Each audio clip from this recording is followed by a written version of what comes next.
Marques, o seu mais novo professor de oratória cristã. E o tema de hoje é como vencer a timidez de pregar de maneira rápida e eficaz. Glória a Deus, glória a Deus. E aí, gente, falando nisso aqui, nós temos uma situação aqui, que é o quê? Para a gente entrar nesse assunto, para nós entrarmos, né, melhor, para nós entrarmos aqui neste assunto, o que nós vamos fazer?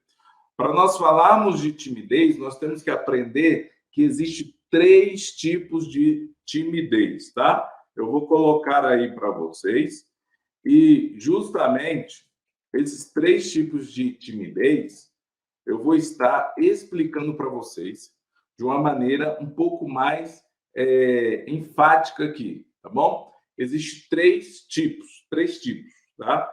E eu vou falar com vocês aqui agora. Olha só.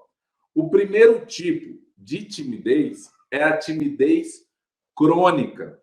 Presta atenção nisso aqui, gente. Anota, se você quiser, anota, tá? Primeiro tipo de timidez é a timidez crônica. Eu vou colocar até aqui no chat para vocês, ó. Primeiro tipo de timidez é a crônica, tá, gente? Estou colocando aí na tela para vocês. O primeiro tipo de timidez é a timidez crônica. E presta atenção, gente. A timidez crônica, ela é mais abrangente, tá? O que ela faz? Ela traz vergonha de você ter, assim, uma convivência social. Esse nível de timidez aqui, chamado timidez crônica, impede você de construir novas amizades, de falar com pessoas que você não conhece. E você se sente inseguro diante de autoridades. Não consegue falar em público e tem dificuldades em se relacionar com o sexo oposto. Ou seja, se você é homem, você tem dificuldade em se relacionar com a mulher. Se você é mulher, tem dificuldade de se relacionar com o homem. Relacionar como? Conversar. Tá bom, gente? Então, a pessoa que tem timidez crônica, geralmente, normalmente, ela apresenta alguns sintomas. E eu vou colocar esses sintomas nos comentários para vocês, tá bom? E aí nós vamos estar discutindo aqui. Olha os sintomas aí, gente, de quem tem timidez crônica. Primeiro sintoma aí, fala em baixo tom. Sabe aquelas pessoas que você vai conversar com elas já... Senhor pastor, e blá, e blá, blá. Outro detalhe aí, ó. Não olha para quem está falando. Não olha para quem está falando. Apresenta gagueira ou rubor. Não apresenta expressão corporal, ou seja, a pessoa fica engessada, fica paralisado diante de algumas situações. Então, essa aqui, gente, é uma timidez preocupante, chamado de timidez crônica. Aí eu coloquei para vocês os sintomas. Se você se identifica, já fala aí, tá bom? E aí nós temos o segundo tipo de timidez, que é a timidez proposital. Olha aqui, gente, coloquei na telinha aí para vocês verem. É a timidez proposital. A timidez proposital. Então, gente, nós temos aqui a timidez crônica e agora nós vamos falar sobre a timidez proposital, tá bom? Então, vamos lá. O grau dessa timidez chega a ser transformado em sociopatismo erustido. É uma timidez ao extremo, gente. É uma timidez ao extremo. Ou seja, a pessoa tem essa condição complexa de vergonha da sua própria pessoa. Ou seja, uma pessoa que sente vergonha de si mesma. Ela é considerada um misantropo. São pessoas que têm aversão à humanidade, preferem viver no isolamento pleno, são antissociais e introvertidas. Ou seja, a pessoa vive só no seu mundinho, só no seu planetinha ali, com suas próprias coisas. Normalmente, elas têm forte tendência à ansiedade, tá? Ansiedade. Olha isso aqui, gente. Olha isso aqui, gente. Ó, olha o que a irmã colocou aqui, ó. Irmã Vera Crisóstomo. É verdade, pastor. Eu já fui assim, mas Deus me curou. Que bênção. Glória seja dado o nome do Senhor por isso. E aí, gente, nós vamos para o terceiro tipo de timidez. E esse tipo aqui é o que geralmente atrapalha você na hora de pregar, tá bom? Vou colocar aí também nos comentários, tá? Ó, a timidez situacional, gente. E nós vamos falar dela agora. Olha isso aqui, gente. Esse tipo de timidez, ele ocorre apenas em situações que requerem da pessoa uma segurança maior. Então, quando você vai falar dentro da igreja, você precisa ter uma segurança maior. Antes disso, você age normal com as pessoas. Mas diante de algumas situações, como se expor em público, acontece pontualmente. Entenda melhor, neste caso, a pessoa consegue interagir com amigos e familiares. Mostra seu ponto de vista, conversa, normalmente questiona, pergunta, porém não consegue falar diante de um público. Então, nesse grau aqui de timidez que nós vamos nos aprofundar e trabalhar nessa aula aqui agora, na timidez situacional, que é aquele tipo de timidez que a pessoa consegue falar em público, consegue conversar com as pessoas, amigos, familiares, irmãos da igreja, tudo, mas quando chega lá na frente,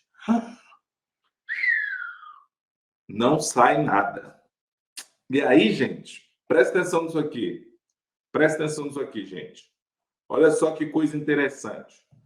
Por que a timidez situacional é provocada no pregador? Então, nós temos 4 coisinhas aqui, 4 coisas que a timidez situacional ela provoca no pregador. E o primeiro dele, eu vou colocar aqui na tela para vocês verem aqui. A primeira coisa que a timidez situacional provoca no pregador é o desconforto no ambiente. Ou seja, por mais que a pessoa está acostumada com a igreja dela, ela sempre está acostumada a ouvir sentadinho ali. Mas quando ela passa adiante no altar para ela falar, aí ela mudou a percepção dela do ambiente. Porque uma coisa é você olhar no meio de vários. Outra coisa é você sozinho olhar para vários. Faz sentido isso aí, gente? E aí a timidez, ataca. De acordo com o desconforto no ambiente. Porque você mudou de posição. De ouvinte, você passou para comunicador. Faz sentido, gente, o que eu estou falando aqui? Coloca aí nos comentários aí que eu quero saber se faz sentido para você o que eu estou comentando aqui com vocês. Que a pessoa sai de ouvinte para comunicador. Ok? A pessoa sai de ouvinte para comunicador. E aí vem o desconforto ambiental. Depois, a segunda coisa, uma vez que você é atacado pelo desconforto do ambiente, vem a outra coisa. Vem a outra coisa, que é o quê? A insegurança, gente. Aí, uma vez que você sai de ouvinte para comunicador, a timidez te agarra e você vai se sentir o quê? Inseguro. Aí vem a insegurança. A insegurança te agarra. E aí você fica na dúvida, meu Deus, será que Moisés, será que foi Moisés mesmo que atravessou o Mar Vermelho ou se foi Josué? Eu já vi muita gente, sabe, errar passagem tão boba, gente. Tão boba, tão boba, tão boba, por conta disso aqui, ó. Insegurança, tá?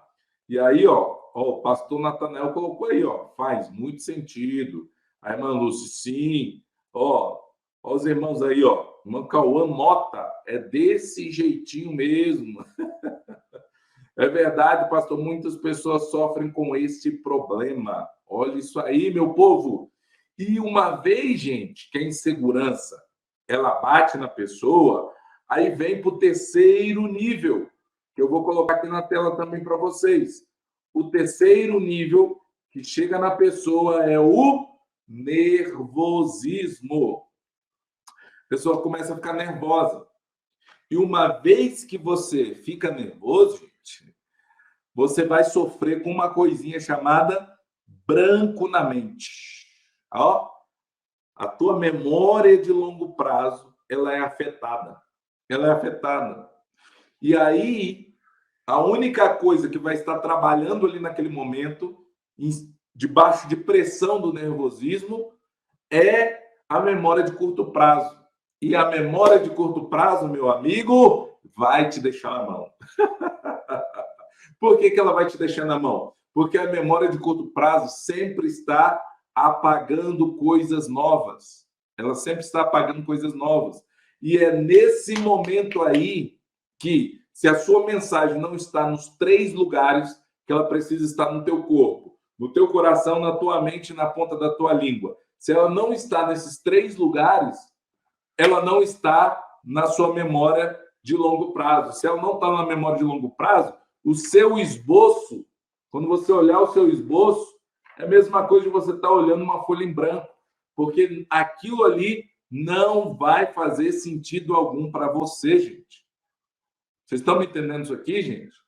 E aí, uma vez que você fica nervoso, tem um branco na mente, esquece completamente aquilo que você ia falar, aí você trava. Aí você trava. E aí, gente, uma vez que você trava, acontece o 4º estágio, que eu vou colocar aqui, ó, na tela aqui para vocês. Você começa a sofrer com esse negócio aqui, ó, complexo de inferioridade.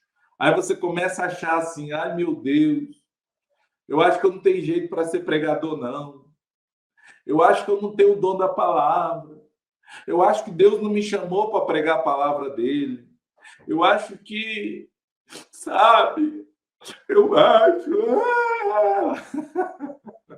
Aí a pessoa, irmão, começa a se martirizar. Mas vocês estão vendo, gente, que é uma reação em cadeia, desconforto no ambiente, insegurança, nervosismo e complexo de inferioridade, de a pessoa achar que ela não nasceu para aquilo dali. E, gente, pelo amor de Jesus Cristo, tira essa crença limitante da tua cabeça toda. Ó, vou repetir, gente. Vou repetir, não, vou colocar na tela isso aqui. Vou colocar na tela. Vou colocar em letra maiúscula. Toda a igreja foi chamada para pregar o evangelho. Toda a igreja foi chamada para pregar o evangelho. Para com esse negócio, gente. Ah, eu não tenho chamada de Deus. Ah, eu não tenho chamada de Deus. Eu quero fazer uma pergunta aqui para vocês. Quando Jesus disse, ide por todo mundo pregar o evangelho, ele estava falando para os pastores, para os evangelistas, para os presbíteros, os diáconos, os apóstolos ou para a igreja? Fala aí, gente. Essa palavra ainda está viva ou ela morreu? Ela não tem sentido? Hã? Fala aí, gente. Eu quero ouvir de vocês. Seja sincero agora. Seja sincero. Gente, se Jesus disse, ide por todo mundo pregar o evangelho a toda criatura, que conversa fiada é essa de que eu não tenho chamado? Me responde aí, meu povo. Me responde aí, meu povo. Vamos perder, gente, essa conversa fiada. E aí, nós vamos para um ponto aqui, gente. Ó, como pastor, que eu faço para resolver? É isso aí, irmã Lúcia. Para a igreja, tá? E aí, vamos lá, gente. Pastor, como é que eu faço, então, para resolver o desconforto do ambiente na hora de pregar? O que eu faço? Gente, justamente, eu quero ajudar vocês. Eu quero ajudar vocês. Eu estou aqui de todo o coração para ajudar vocês, tá bom? Nós temos 3 níveis de exposição. 3 níveis de exposição, tá bom? 3 níveis.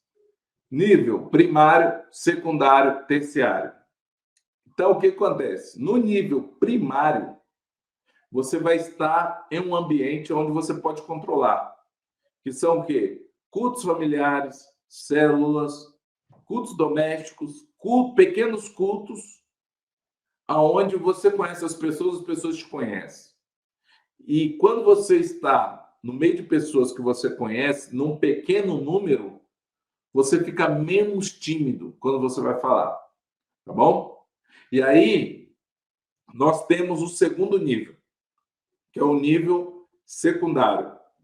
Geralmente são o quê?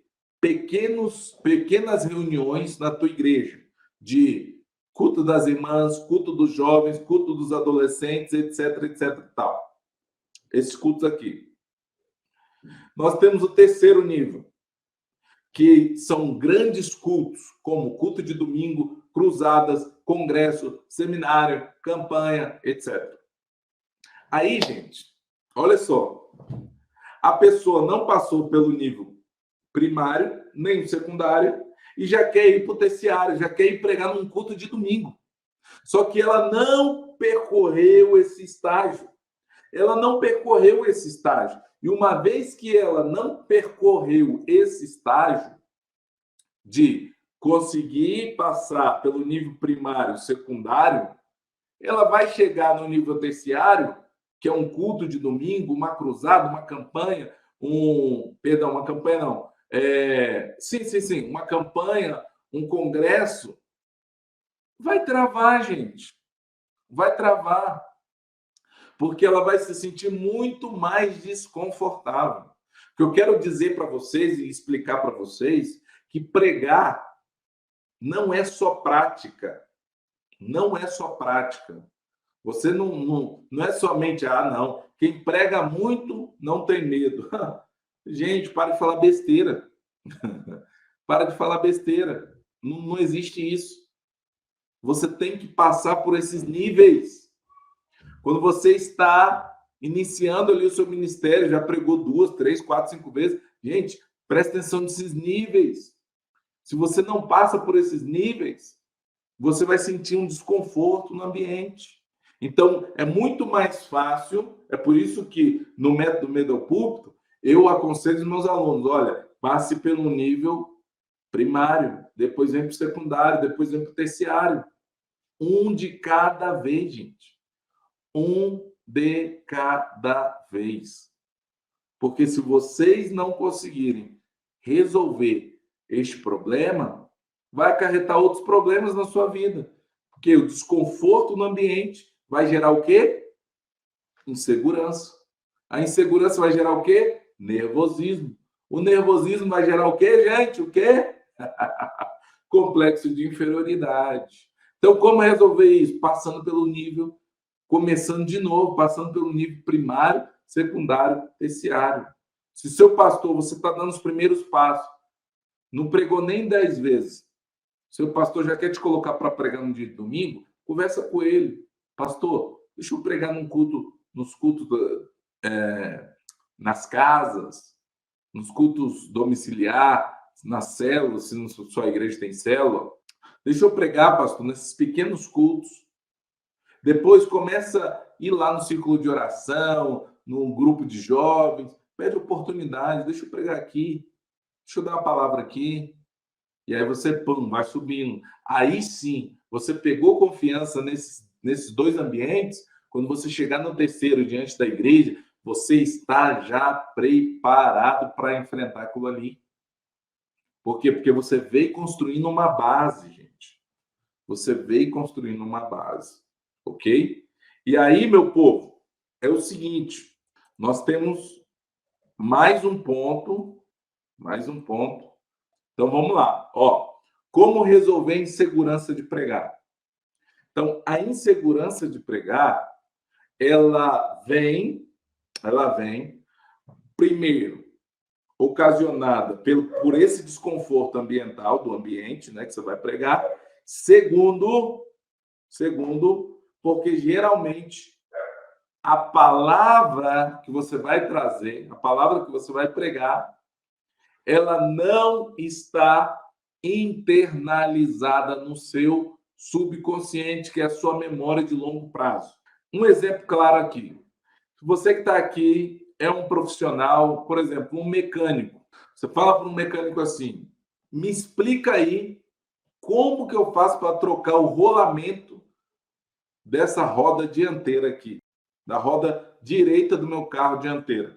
Ele vai te explicar todo o processo que ele faz. Ó, eu tiro a roda, eu desarmo isso, eu desarmo aquilo, eu tiro aquilo outro. Depois eu venho aqui e vou extrair o rolamento. Depois que eu extrair o rolamento, aí eu limpo tudo, preparo tudo e vou montar novamente. Ele vai explicar para você o passo a passo que ele vai utilizar.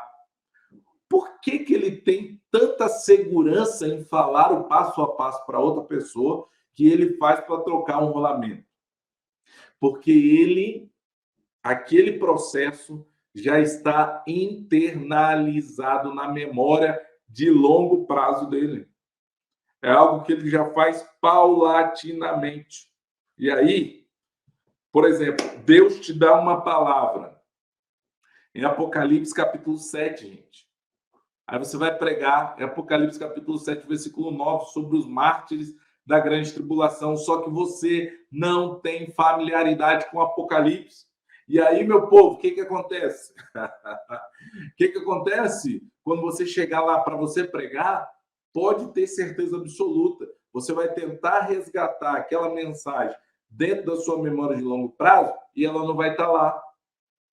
Por quê? Porque você não lê Apocalipse diariamente, cotidianamente, mas você é familiarizado com os Salmos, com os Evangelhos. Então, a tendência de você sair daquela mensagem é muito grande. E aí você começa a dizer assim: Deus mudou a mensagem aqui, irmãos. Deus está mandando eu falar outra coisa aqui, igreja. Olha isso aqui, olha isso aqui louco, olha isso aqui louco. Gente, pelo amor de Deus, tá? Pelo amor de Deus. A insegurança vem pela falta de domínio daquilo que você vai falar. Então, se Deus te deu uma mensagem, você tem que dominar aquilo que você vai falar. Se você não dominar aquilo que você vai falar, o teu próprio cérebro vai te sabotar. O teu próprio cérebro vai dizer assim: olha, você não tem domínio disso aqui. Você vai travar. É melhor você falar sobre isso aqui. Aí, você vê na igreja as pessoas inventando essa desculpinha. Desceu fresquinho aqui, ó. Ó, Deus está mandando eu mudar a mensagem aqui. Irmão, para com isso. Deus não muda a mensagem. Para com isso. Deus não muda a mensagem. Deus não muda a pregação. Para com isso, para com isso, para com isso, para com isso, para com isso. Não inventa baboseira, jargão. Primeiro, que não tem respaldo bíblico para Deus mudar mensagem nenhuma. Não tem respaldo bíblico. Segundo, tem respaldo que Deus não muda. Sabe por quê? Porque Deus não é homem para que minta. Que negócio é esse, irmão? Que Deus vai lá, fala uma coisa, depois vem cá, fala outra coisa? Profeta, mas muitas das vezes Deus falou que ia destruir o povo, e aí o povo se arrependeu, Deus mudou a palavra. Condição de salvação. Não tem nada a ver uma coisa com a outra. Pregação é uma coisa, gente. Pregação é uma coisa. Não tem nada condicionado à pregação.